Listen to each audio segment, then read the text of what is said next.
بسم اللہ الرحمن الرحیم۔ السلام علیکم ورحمۃ اللہ وبرکاتہ۔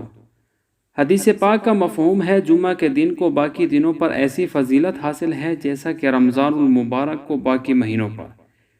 یہی وجہ ہے کہ جمعہ کے دن سے بہت سے وظائف منسلک ہیں۔ ظاہر بات ہے جتنے مبارک اوقات ہوں گے ان میں کیے گئے اعمال بھی اتنی ہی برکت و فضیلت والے ہوں گے۔ سورہ اخلاص بہت ہی بڑی فضیلت کی حامل ہے۔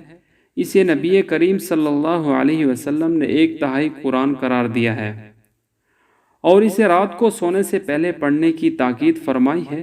یہ 4 آیت پر مشتمل مختصر صورت ہے جو اپنے اندر بے شمار فضائل کے لیے جانی جاتی ہے۔ یہ احادیث نبویہ سے ثابت ہے۔ اس ویڈیو میں ان فضائل کے بارے میں بتایا جا رہا ہے اور ساتھ ہی یہ بھی بتایا جائے گا کہ اس صورت میں آپ جمعہ کے دن کیا وظیفے کر سکتے ہیں اور یہ وظیفے آپ نے کیسے کرنے ہیں۔ ترمذی و حاکم کی روایت میں ہے کہ مشرکین مکہ نے رسول اللہ صلی اللہ علیہ وسلم سے اللہ تعالیٰ کا نسب پوچھا تھا۔ ان کے جواب میں یہ صورت نازل ہوئی۔ بعض روایت میں ہے کہ مشرکین کے سوال میں بھی تھا کہ اللہ تعالیٰ کس چیز کا بنا ہوا ہے، سونا چاندی یا کسی اور چیز کا۔ ان کے جواب میں یہ صورت نازل ہوئی۔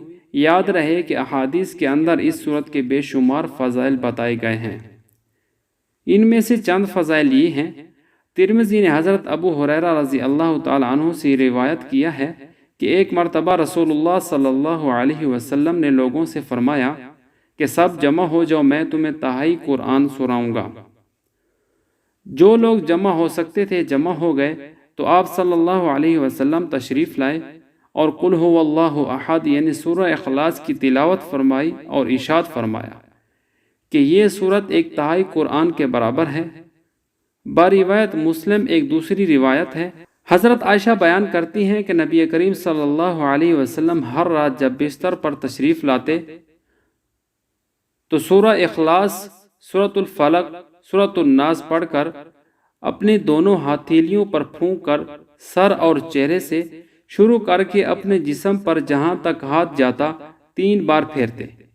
حضرت عائشہ بیان کرتی ہیں کہ نبی کریم صلی اللہ علیہ وسلم نے ایک شخص کو لشکر کا امیر بنا کر بھیجا تو وہ اپنے لشکر والوں کو نماز پڑھاتا اور اس میں ہر رکعت میں سورہ اخلاص پڑھتا۔ جب وہ واپس پلٹے تو انہوں نے اس کا ذکر نبی کریم صلی اللہ علیہ وسلم سے کیا۔ نبی کریم صلی اللہ علیہ وسلم فرمانے لگے اس سے پوچھو کہ یہ کام وہ کس لیے کرتا تھا۔